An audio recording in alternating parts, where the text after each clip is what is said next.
Salut à tous, alors dans cette vidéo, on va parler encore de Renault. Et en fait, clairement, les personnes qui vont me dire « Ouais, t'es pro Tesla, t'es contre Renault », non, c'est que je trouve que ça ne va pas forcément dans le bon sens. Et je l'ai déjà dit, la nostalgie c'est bien, mais je pense que la Renault en fait trop. Après la Renault 5, la Renault 4, la Twingo. Donc je te mettrai les informations ici, je vais te dire ce que j'en pense tout de suite. Je trouve que c'est une énorme ânerie.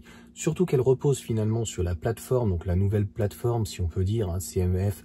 Donc en fait, c'est la plateforme de la Clio 4, 5, 6, peu importe. En fait, c'est à chaque fois le même châssis qui est adapté, réadapté. C'est comme les moteurs, en fait, c'est des vieux moteurs qui sont adaptés, réadaptés, et puis c'est des dérivés. Mais au final, il n'y a rien de nouveau. C'est ça que les gens comprennent pas. Et même si c'est une plateforme dite électrique, elle reprend 30, 40% en fait des autres pièces, etc. Donc pareil pour l'Alpine à 290, le moteur ne rentrait pas par rapport à celui de la R5 qui était revu, qui était plus petit.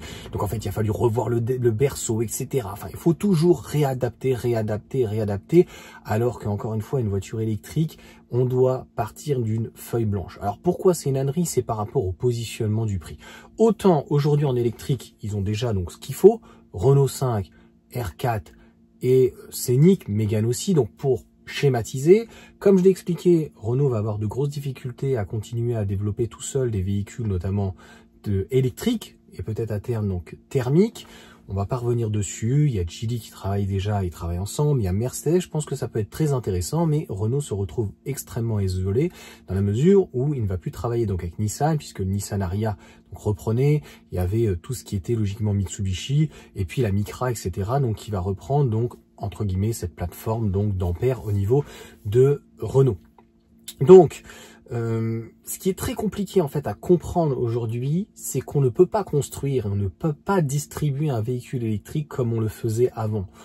Le monde d'avant était beau, il y avait des choses positives, il y avait peut-être plus de convivialité, mais c'est fini. Donc en fait, aujourd'hui, on est dans le monde d'après. Et j'ai pu les chiffres exacts sur le prix entre une Twingo et une Clio, mais c'était deux mondes différents. Déjà, on est toujours sur, entre guillemets, une 4 places. La Clio était quand même beaucoup plus grosse, beaucoup plus polyvalente, un réservoir plus gros. Alors, il faudra dissocier la première Twingo, pardon. Après, il y a eu la seconde Twingo qui, à mon sens, c'est pratiquement la meilleure, où il y avait quand même donc une RS, mais il y avait quand même un 1,6 litre dedans, que je sais plus si c'était 128, 133 chevaux, parce qu'il y a eu des dérivés, donc entre guillemets du moteur sport. Donc moi je l'ai eu sur une Renault Win, donc pareil, c'est toujours de l'adaptable. Donc en fait c'est un châssis de Clio 2 qui va donc finalement sur une Twingo, etc., etc. Et grosse innovation par contre sur la Twingo de 3e génération qui était donc en collaboration avec Mercedes mais qui a coûté une blinde. Donc Mercedes est venu apporter donc ce qu'il sait faire de mieux, une propulsion, un véhicule joueur, et Renault a apporté ce qu'il faisait de moins bon, je suis désolé, un 0,9 TCE, franchement c'est creux en souhait. Le problème c'est que les moteurs Renault, même avec des turbos, ils sont pas très vifs, mis à part peut-être le 1,6 litre et le 1,3 litre. Il aurait fallu d'ailleurs un 1,3 litre, mais bon, peut-être norme oblige.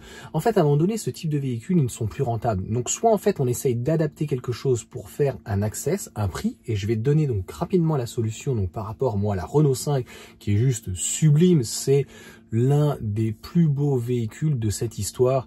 Ben voilà, l'ancien temps, c'était la 406 coupé, peut-être. C'était peut-être une RCZ, que sais-je. Mais là, la R5, elle plie le game.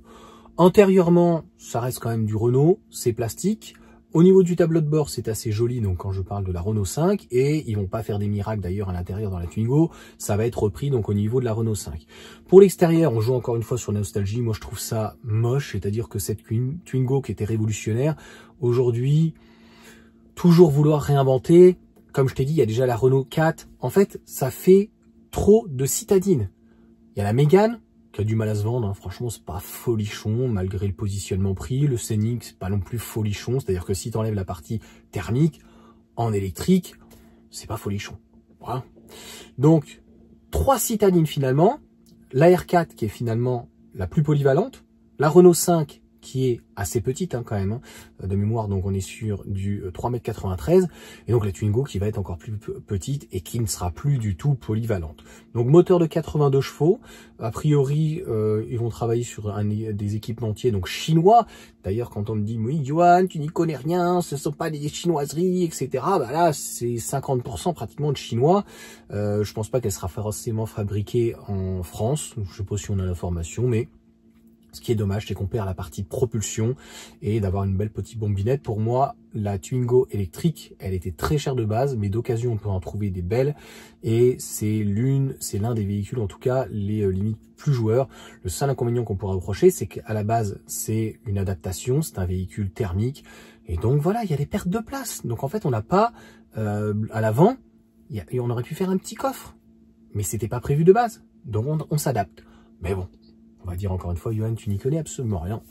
Si ça peut te faire plaisir, bon, je m'en fous. Donc, 4 portes quand même, 4 places, un beau petit coffre, on aurait pu creuser. Une batterie qui aurait demandé donc à être beaucoup plus et mieux intégrée dans le châssis. Encore une fois, Renault ils intègrent une partie dans le châssis, puis des fois c'est au niveau du coffre. Donc en fait, c'est pas fou. Donc là, je pense que à l'avant, on va retrouver donc ce que Renault sait faire. Un moteur en porte-à-faux, pas sur les cieux avant, 82 chevaux en traction. Donc logiquement, je ne sais pas s'il parle des 82 chevaux, ce sera le moteur donc qui est revu des 95 chevaux donc de la Renault 5. En fait, tout ceci est réellement une erreur. Batterie donc qui viendrait de Hongrie, je crois de mémoire, donc batterie LFP ATL. Enfin, fallait à un moment donné se réveiller. Mais ça, c'est l'orgueil des ingénieurs. Il faut bien comprendre que à un moment donné, ils se heurtent à une réalité, c'est-à-dire qu'ils se disent on est les plus beaux, on est les meilleurs et tout. Ouais, super, tu vas faire une bagnole à 30 000 balles, pendant qu'en fait, à 30 000 balles en Chine, t'as une Xiaomi, quoi. Félicitations, les mecs. Vous êtes des génies. Vous êtes élite. On en reparle dans 10 ans. On va voir ce que ça va donner, l'élite. Donc, 30 kWh, et là, tout de suite, un WLTP qu'on pourrait te donner complètement fantaisiste, qu'on t'annonce à 250-300 km. Et mais les mecs, vous avez fumé. À moins de 20 000 €, il n'y aura pas de pompe à chaleur. Donc en termes de rendement, quand tu vas être en plein hiver, parce qu'il faut quand même donner les consommations réelles et pas les vitres ouvertes, sans climatisation parce qu'il fait trop chaud, ou sans chauffage, sans siège chauffe-eau, sans rien. Ok, juste la réalité. Le moteur finalement de la R5 et la R5 en elle-même consomme la même chose que ma Mégane. Donc en gros, il faut s'attendre entre 15 et 20 kWh. Oh mais Johan, t'es toujours négatif et tout. Bah tu vas voir mon petit loulou.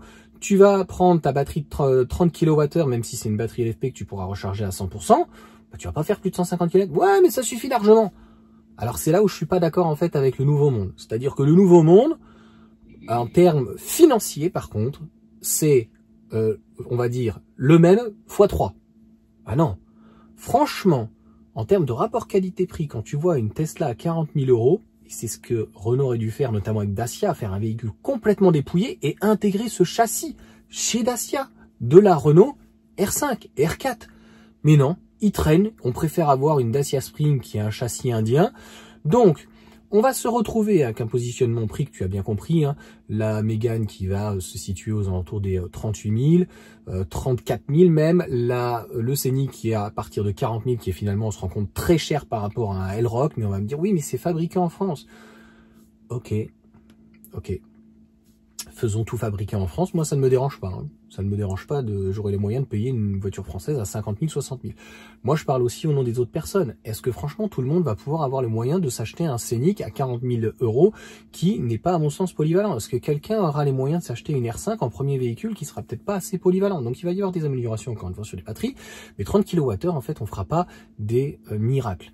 Donc, sur cette technologie, c'est une technologie qui est plus qu'aboutie, qui a déjà pratiquement 10 ans, qui n'a rien de révolutionnaire, et on met tout en porte-à-faux, on fait de l'adaptable, on met une batterie, et puis on te vend ça à 20 000 €, c'est magnifique. Franchement, quel est le prix d'une batterie de 30 kWh, même fabriquée en Hongrie? C'est que dalle. Donc en fait, il n'y a pas de recherche-développement en fait sur ce véhicule-là, c'est du réadaptable. Et moi, je pense que ce qui aurait été beaucoup plus intelligent, c'est de prendre la Renault 5, de faire monter éventuellement la Renault 4, mais elle sert pratiquement à rien. La Renault 4, elle se retrouve en concurrence pratiquement directe avec la Mégane. Donc il aurait fallu supprimer à mon sens la Mégane et faire monter en taille la R4, qui aurait pu être une sorte de capture, parce qu'en fait, elle va venir cannibaliser le marché en elle-même de Renault. Et de l'autre côté, la R4 qui puise, donc comme elle est très petite, 4,93 m, eh bien avec l'Alpine en plus qui se cannibalise encore plus, d'avoir l'Alpine, comme elle est un peu plus grande, elle fait 3 mètres, pardon, j'ai mis 4,97 m, non, 4,93 m, 3,93 m, moins de 4 mètres.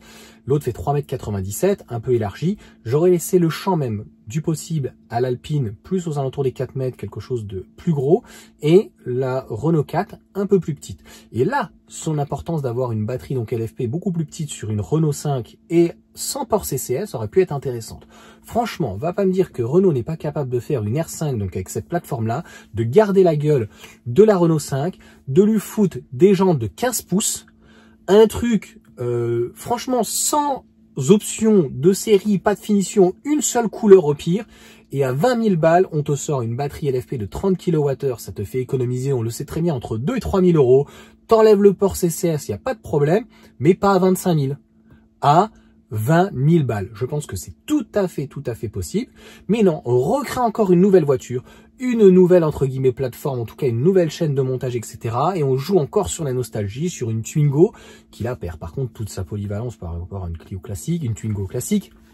C'est-à-dire que la Twingo, on va pouvoir, sans partir en vacances, alors qu'on le peut sans problème, on va pas pouvoir faire 300 km sur une journée. Ou alors il faudra recharger. Donc des contraintes, etc. On sait comme d'habitude, des charges médiocres, des puissances médiocres. Donc voilà, un véhicule qui est finalement assez médiocre. Et non, on va pas être à 300 km pour 30 kWh. Je suis à 20 kWh et tous ceux qui sont en Renault 5, là en plein hiver ou quoi, ils sont au moins à 17-18. Donc raisonnablement sur une batterie même LFP de 30 kWh, tu feras pas plus de 200 km, voire 180. Et au maximum jusqu'à 0%. Donc je trouve encore une fois que c'est une très grosse erreur. On vient placer un produit en taille, on va dire, et en positionnement prix, qui va cannibaliser en fait toute la gamme, alors qu'en fait on avait une R5 qui est déjà très petite, qui fait 4,93 m, qui n'est absolument pas polyvalente, pas beaucoup de coffres, il n'y a pas beaucoup de place à l'arrière. Donc en fait venir avec une Twingo, de toute façon avec la même plateforme, au final, de la réduire encore un petit peu et de foutre une batterie un peu plus petite en LFP, qu'est-ce qu'en fait ce véhicule apporte? Dis-moi ce qu'il apporte.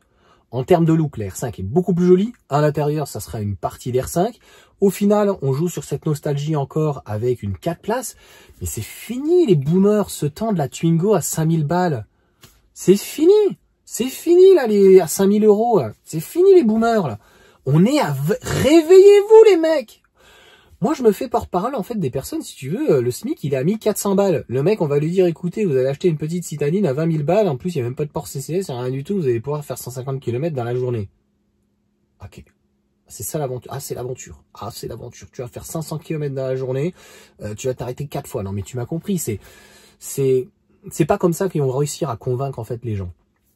Encore une fois, la Twingo, tu me diras ce que t'en penses, revue, la Twingo, pardon, numéro 4, il fallait pas descendre en dessous. C'est comme ils vont vouloir conserver leur marge d'une manière importante, au final, elle ne démocratise pas, elle va pas ne démocratiser en fait les voitures électriques. Donc la meilleure des choses, encore une fois, c'était de prendre cette R5 qui aujourd'hui aux alentours des 27 000 euros. Je pense qu'il pouvait baisser encore un petit peu. Il pouvait jouer donc sur les jantes, les passer quand même 118, les passer en 118, ouais, je crois. Il pouvait passer en 16, même en 15. Faire un truc qui est pas super joli, peut-être un peu hideux, qui pouvait passer, avec des pneus, voilà, pas très chers, en 15 pouces. Et puis, jouer sur certaines choses éventuellement stylistiques, certaines choses aussi à l'intérieur. Donc, tu gagnes facilement 2-3 000 euros. Tu gagnes encore 2-3 000 euros sur la partie moteur éventuellement, pompe à chaleur, CCS, et puis donc la batterie. Et tu pouvais te rapprocher des 20 000 euros. Ça faisait un véritable access avec un véhicule, voilà, qui coûtait pas très cher parce qu'en fait, c'est encore une fois un châssis, même s'il est revu à 70%, qui est réadapté. Une batterie LFP de 30 kWh. Aujourd'hui, on est à 50 euros du kilowattheure. Donc, le coût, il est de combien? Il est de 1000 euros. Franchement, il n'est pas fantasmagorique. Donc, un châssis, une batterie et un moteur, donc qui est pas fou. Un tableau de bord, entre guillemets, qui est donc emprunté de la R4 et de la R5. Voilà, donc en fait, faire renaître un mythe, c'est vrai, oui, mais pas à n'importe quel prix. Ça suffit là. Ça suffit la démultiplication. Alors oui, c'est certain que c'est toujours mieux que le groupe Stellantis où ils ont baissé le prix, mais une 208 GT à 40 000 euros, c'est complètement délirant, mais il y a des gens qui arrivent à acheter. Une fois qu'il n'y aura plus toutes ces aides, déjà il n'y a plus de prime à la conversion et qu'il n'y aura plus de bonus, qu'il n'y aura plus de machin, qui va aller acheter en prix de base à 19 000 balles ça? En plus, ça va encore une fois cannibaliser donc la marque, donc au niveau de Dacia et de la Spring, qui est finalement à 17 000 euros. Ça aussi, c'est une grosse foutaise. Ça vaut 15 000 balles, je suis gentil. Ça vaut 13 000 balles. Donc là, je ne sais pas quoi dire, mais les bras m'en tombent. Et ça vaut pour tous les constructeurs en fait en Europe.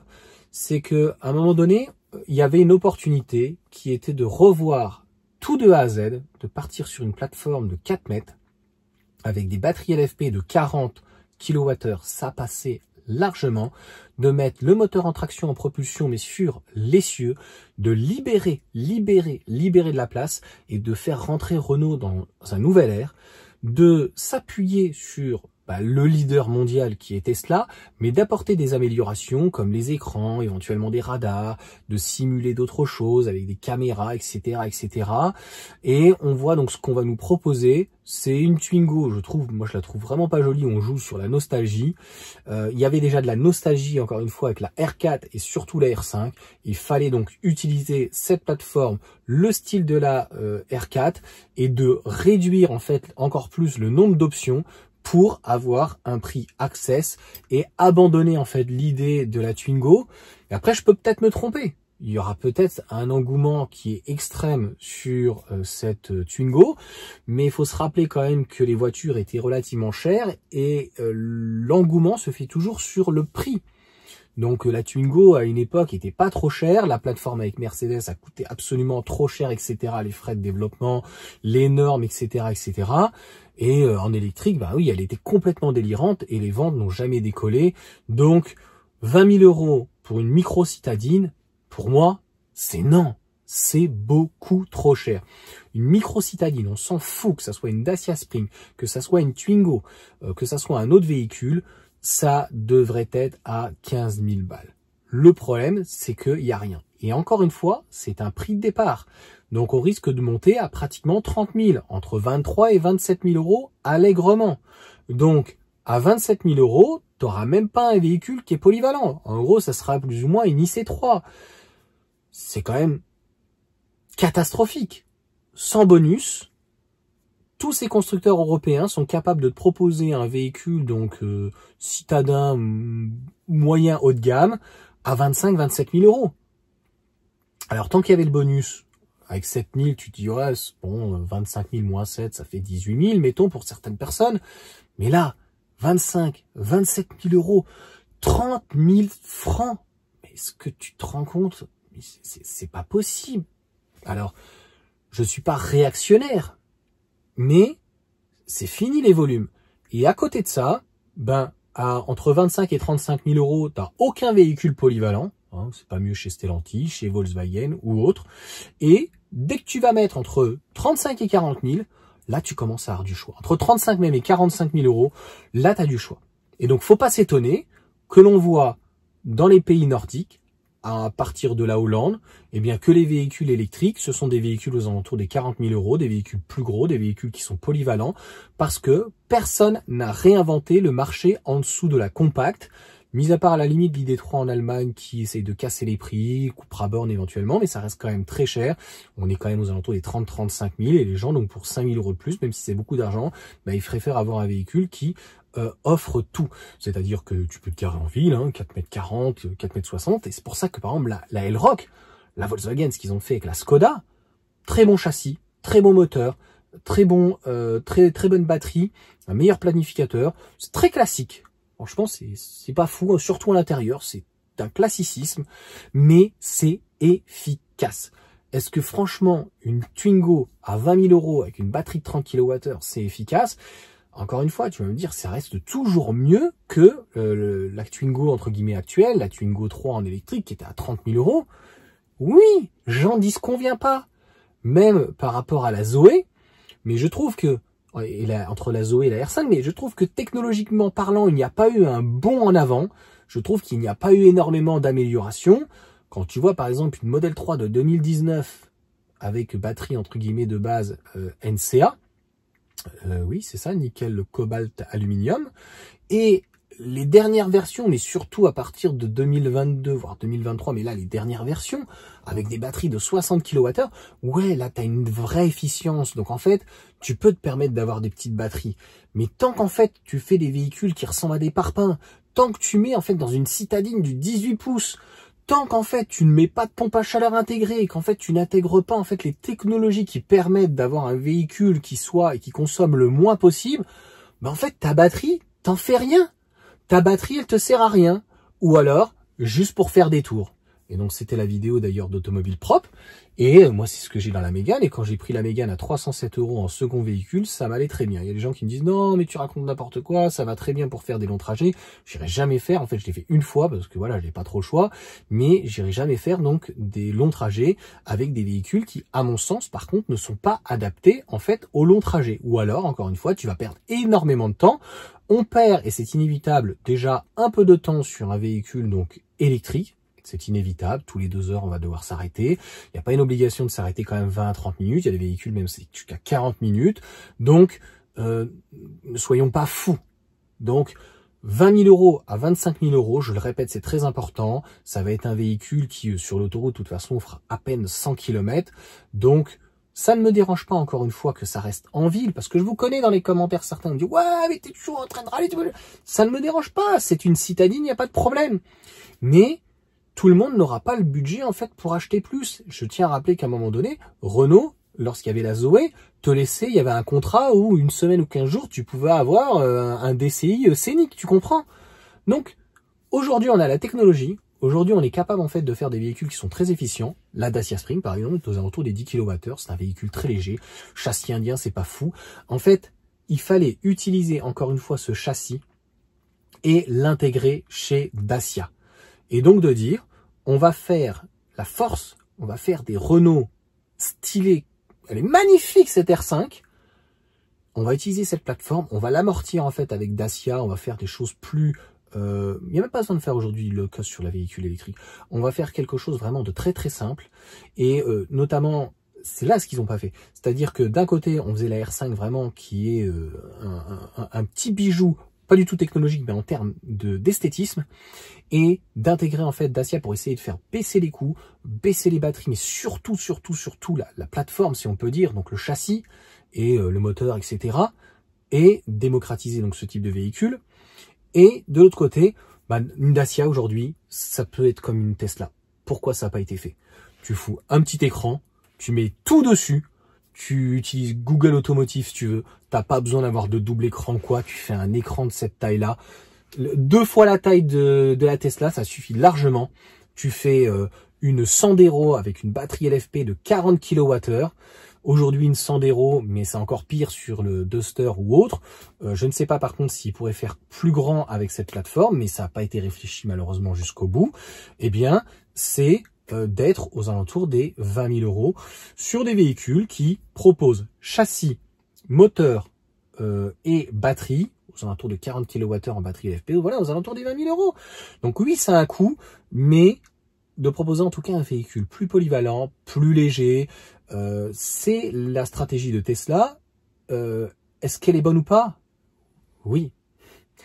Je suis le premier à râler qu'il n'y ait plus de radar, etc. Mais finalement, simuler avec des caméras, d'alléger le véhicule, de faire un véhicule en fait qui soit dépouillé. Aujourd'hui, Tesla, c'est en termes de marge plus de 20%. Donc il fallait s'inspirer de ça, faire un véhicule avec très peu de pièces, faire un véhicule qui s'assemble très vite et faire donc du low cost Dacia, mais un véhicule quand même en termes d'interconnectivité bonne. Alors tu me diras, ils perdraient peut-être une partie de leur clientèle de personnes un peu voilà qui ont du mal un petit peu avec la technologie, peut-être. Mais Renault aurait été mieux intégré dans ces cas-là. Et Alpine donc bien sûr aussi, mais encore une fois 20 minutes sur cette vidéo, mais c'est très important de comprendre. On verra au niveau des chiffres de vente, c'est beaucoup moins cher cette nouvelle Twingo que l'ancienne, elle est beaucoup mieux intégrée dans la gamme, mais tu verras que malheureusement ça permettra pas en fait de lui apporter un prix, ou en tout cas donc de proposer des volumes ou des ventes supplémentaires, parce que encore une fois, je pense que c'est une erreur de stratégie. À 5 000 € d'écart, La R5 est tellement magnifique, pourquoi aller s'emmerder au niveau donc des ingénieurs ou en tout cas des designers d'aller ressortir un mythe qui fallait le ressortir dans ces cas-là, je sais pas, avec Dacia au pire des cas, mais là honnêtement ça fait vraiment égoïste. Ça me fait penser à Stellantis qui, au lieu de se concentrer notamment sur la partie italienne, sur Alfa Romeo, sur Fiat, eh ben ils vont se concentrer sur Lancia, pardon. Mais je sais pas. Ça fait vraiment nostalgique, boomer. Ce genre de tendance, ça marche un temps. Alors, on sait, hein, Luca De Meo, voilà, il vient de mémoire de chez Fiat, et puis Mini l'a fait avant, donc c'est d'essayer de ressusciter des mythes, mais on voit ce que ça donne la Fiat 500 électrique. Pour le moment, c'est un véritable flop. La voiture est pas du tout polyvalente, on est à 30 000 balles, c'est beaucoup trop cher. Donc, encore une fois, si le véhicule n'est pas polyvalent, 15 000 balles, ça se vendrait comme des petits pains. Et je ne sais pas pourquoi, dans l'inconscient de beaucoup de personnes, à peu près peut-être 40, 50, 60% des gens, de toute façon, un véhicule électrique, même un gros véhicule électrique, il n'est pas assez polyvalent. Alors imagine une citadine ce qu'ils en pensent, et ils se disent, ça ne peut être que réservé en second véhicule. Ce qui est encore une fois totalement faux. Il est certain qu'une Twingo de demain électrique, et même celle d'aujourd'hui, c'est pas du tout polyvalent, c'est fait pour la ville ou la campagne, mais pour faire pas plus de 100 km par jour, et tu la recharges et ça posera absolument aucun problème. Mais sur les gros véhicules, ça pose par contre absolument aucun problème. Je tiens juste à rappeler que pratiquement à ce prix-là, tu as des MG4 avec des batteries de 51 kWh. Ceux qui sont utilisateurs donc de la finition de base standard viendront pas me contredire qu'on est en hiver aux alentours des 20 kWh. Donc en fait, ils ont une autonomie de 200 km. Ça suffit pour le quotidien, mais tu ne feras pas plus. Donc une batterie de 30 kWh, ça va vraiment faire très juste. Par contre, ce qui est intéressant, comme ils utilisent une technologie de batterie LFP, même si on va pas sur ce qu'à 6000 cycles et qu'on utilise et qu'on est à 3000 cycles, pardon, eh bien, un véhicule qui aurait une autonomie à peu près de 150 km, ça fait 450 000 km. Donc ça, c'est la très grosse force donc de la batterie LFP. Et encore une fois, donc on n'a pas intégré. Et si on voulait faire quelque chose de moderne dans ces cas-là, comme ils ont fait avec la R5, et de moderniser la R5 et surtout la Twingo, qui fait vraiment très moderne, et je trouve que là, il y a un petit clin d'œil, mais je trouve ça pas fou, tu me diras ce que t'en penses. L'intérieur, c'est pas que c'est moderne. Je trouve qu'il y a trop de boutons. Voilà. On peut pas intégrer Google Automotive, qui est très bien, avec un bel écran, et te mettre deux écrans. L'écran derrière le volant, je le trouve super dans la Mégane, il intègre bien, il est vraiment super, il pourrait même être beaucoup plus petit. Démarrer avec un bouton, je l'ai dit, les essuie-glaces, s'ils sont en automatique, tu les mets sur l'écran, tu as le régulateur, enfin, il y a trop de boutons, donc je ne sais pas en fait, ils se sont dit, les gens vont pas y arriver. Je connais plein de personnes qui achètent des voitures électriques qui ont 50, 60, 70 ans, 80 ans, il est où le problème? Je ne sais pas pourquoi ils ont fait ça. Donc il fallait supprimer ce qu'ils ont fait à l'extérieur, ce modernisme, il fallait aussi le faire bien sûr à l'intérieur. Donc je l'ai vu encore une fois sur l'A290 et je ne me répéterai pas dessus, mais je trouve que ça fait assez plastique. Et donc ce qu'ils ont fait au niveau des ingénieurs sur la Renault 5, c'est dommage qu'ils ne soient pas allés jusqu'au bout, c'est-à-dire qu'on a bien vu qu'elle restera électrique et qu'il n'est pas proposé ne serait-ce qu'en hybride et qu'il ne soit pas allé plus loin, qu'il n'ait pas véritablement donc proposé cette nostalgie à tout le monde, tu vois. Et il n'y avait pas besoin, à mon sens, d'aller en dessous de la Renault 5, dans la mesure où 3,93 m, en dessous, surtout en traction, et voilà. Franchement, il y avait, à mon sens, d'autres choses à faire, notamment, soit sur le haut de gamme, parce que pour le moment, en fait, il n'y a rien d'autre en électrique au-dessus d'un Scénic, et ils n'ont pas les plateformes de toute façon, donc normalement, ça va arriver plus tard, certainement avec Geely, si ça arrive, et puis vraiment se concentrer sur Dacia, parce que Dacia, en électrique, pour le moment, rien. Et donc, encore une fois, je me répète, c'est très important. Quand on passe un véhicule électrique, eh bien, c'est pas compliqué, c'est ce que les Chinois ont fait. Ils se sont inspirés de Tesla, et ils ont pris, on va dire, si on peut dire, le meilleur de Tesla, et ils l'ont adapté. Encore une fois, tout le monde n'est pas Porsche. Demain, c'est fini le temps des Panamera ou même des DS5 où il y a des boutons de partout. Il faut pouvoir intégrer le fait que tout se fait maintenant au niveau de la tablette. Il y a un ordinateur. Donc, l'analogie, elle n'est pas compliquée. C'est comme si tu dématérialisais en fait tout, mais en même temps, tu as tout en papier. Donc là, c'est ce qui se passe notamment avec mon fils au niveau du département. Il y a une tablette, mais tout est sur les livres. À un moment donné, on peut pas faire les deux. Moi, je suis plutôt pour les livres à l'ancienne, mais à un moment donné, si franchement, à un moment donné, on met une tablette, eh bien, dans ces cas-là, on dématérialise tout, parce que franchement, on utilise à la fois du papier, et donc des arbres, ou du recyclage, et donc des impressions, etc. Et de l'autre côté, du numérique, du stockage, du big data. Ça ne va pas ensemble. C'est soit l'un, soit l'autre.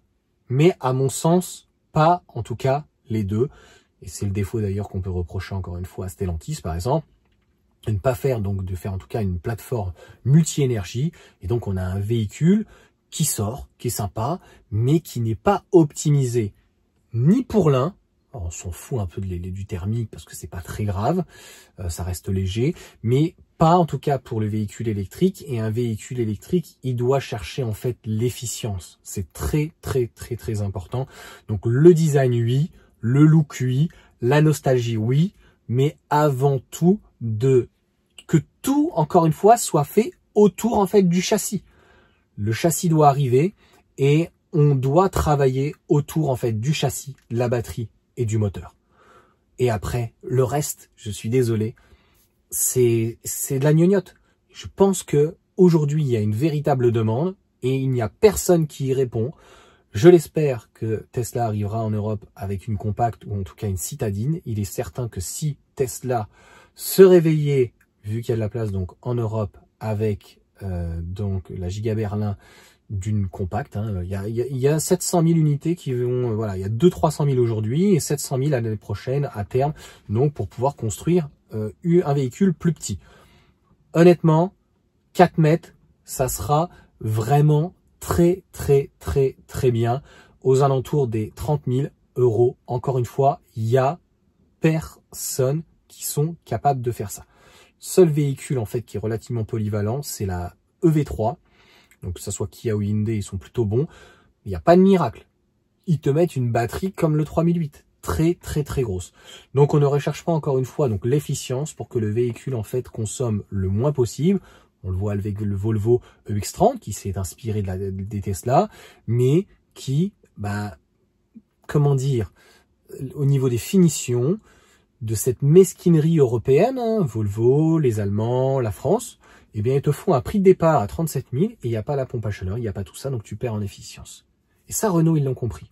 Et franchement, on peut pas reprocher au Scénic, en fait, d'avoir la pompe à chaleur, de tout intégrer. J'ai trouvé que c'était un véhicule qui était, encore une fois, très bien.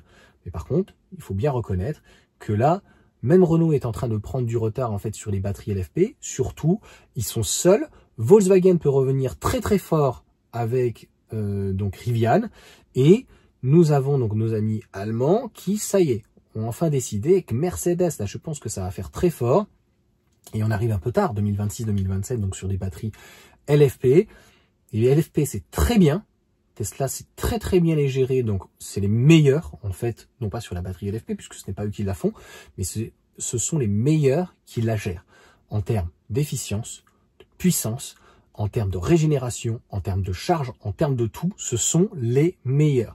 Et personne n'arrive à égaler un véhicule comme ça, que ça soit une... Même, il faut bien comprendre quand même qu'une Model 3, qui fait pratiquement 300 chevaux, qui fait pratiquement 4,80 m, 4,72 m, comme on me dit, oui mais tu compares, oui mais...